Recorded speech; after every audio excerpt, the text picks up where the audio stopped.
thinking of buying a hot hatch, there are two angles of attack.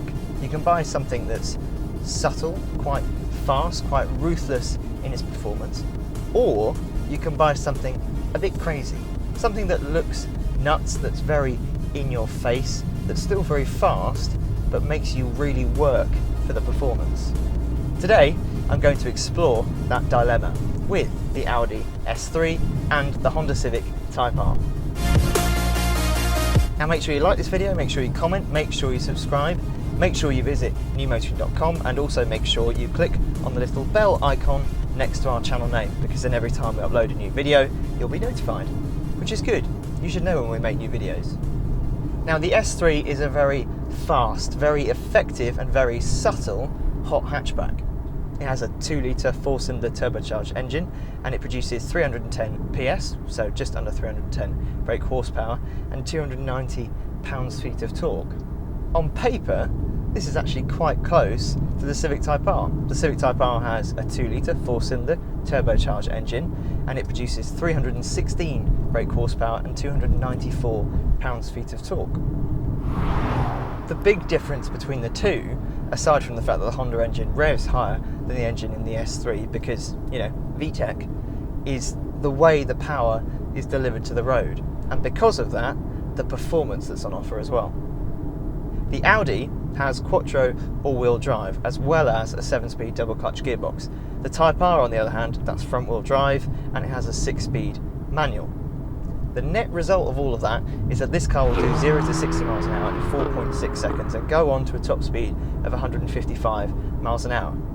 Now while the Type R might be faster in a straight line because it doesn't have a limiter, so that'll do 169 miles an hour, it can't match this off the line. Where you're always thinking, always managing the power in the Type R, in the S3, you don't have to worry about that. You just bury your foot and let the all-wheel drive system figure it out, and it'll do it in every condition.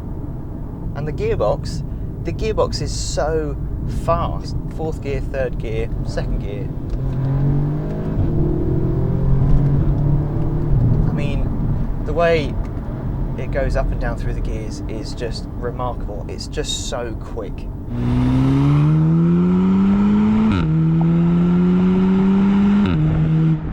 Driving aside though, the big difference between the two is how they look.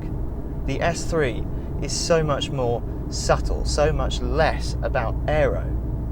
You look at the Audi and you don't really know what kind of performance it might have, whereas you look at the Type R and let's face it, it's already bigged itself up. It's like someone who's shouted and kind of said, oh look at me, I'm the tough guy here, and so you expect monster performance.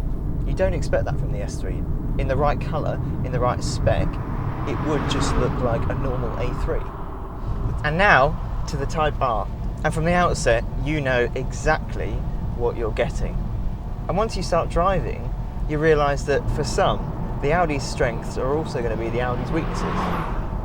In the Audi, you have performance all of the time because of the quattro all-wheel drive system. Any condition, you've just got the performance there. In the Civic, the performance isn't always there because it's front-wheel drive. You have to work harder for that performance. You have to wait for the grip. And you have to work with the limited slip differential as well, so you can't just bury your foot and expect to be pulled out of a corner. It does pull incredibly well out of corners, both in the dry and also sometimes in the wet, but still you've got to be careful with the throttle. You can't just bury it because the traction control will start to back off the power. Similarly, the gearbox in the Audi is just so quick, but to get the most out of this, the 6-speed manual in the Type R, you need to be more focused. It's a manual, you can still get it wrong. It's a beautiful gearbox, but if you make a mistake, you know, you're going to lose out on that acceleration, whereas in the Audi, you just pull a paddle. And again, some people will love that, some people will like the fact that you've got to work harder with the gearbox in the Type R. You will only get the most out of this car if you put the work in, whereas it's much easier in the Audi to just jump in and go fast. And then there's the weight. Depending on the spec, the S3 is up to 80 kilos heavier than the Type R, and you can feel that. The S3 isn't cumbersome by any means, but the Type R just feels lighter, more focused, and there's more to manage. You can feel the weight move around a little more in the Type R than you can in the S3. The S3 is very planted, but it's a less playful chassis. And the steering just has more life to it. The steering in the Type R is an example to all hot hatchbacks of how steering should be, not just the S3, everything. Once you're moving in the dry, point to point, I think this is a faster car, but the S3 in changeable conditions, when it's raining, I think because of the all-wheel drive system, that would be the faster car. Something that could be an advantage to the Audi is its drive mode system, because in the Audi you get comfort, efficiency, auto, dynamic and individual, which I think is probably too many. But the mode individual is an interesting one. In the Type R you get comfort, you get sport and you get plus R. Sport is the default mode, so when you get in it feels like a Type R, and then you can slacken everything off with comfort. But what individual mode allows you to do in the Audi is set it up exactly how you want it. So I could have the steering at its heaviest, I could have the throttle at its sharpest, but I could have the suspension in its most comfortable setting, which is good on our slightly crappy UK roads. In the Type R, if you want the sharpest throttle, you want the heaviest steering, you want it to feel the most focused, you put it in plus R mode, or you can have it in sport mode. But if you're on a difficult bit of road, you might want the suspension in comfort, but you can't separate the two. It's either everything is hard or everything is soft. The final big difference between the two are the interiors.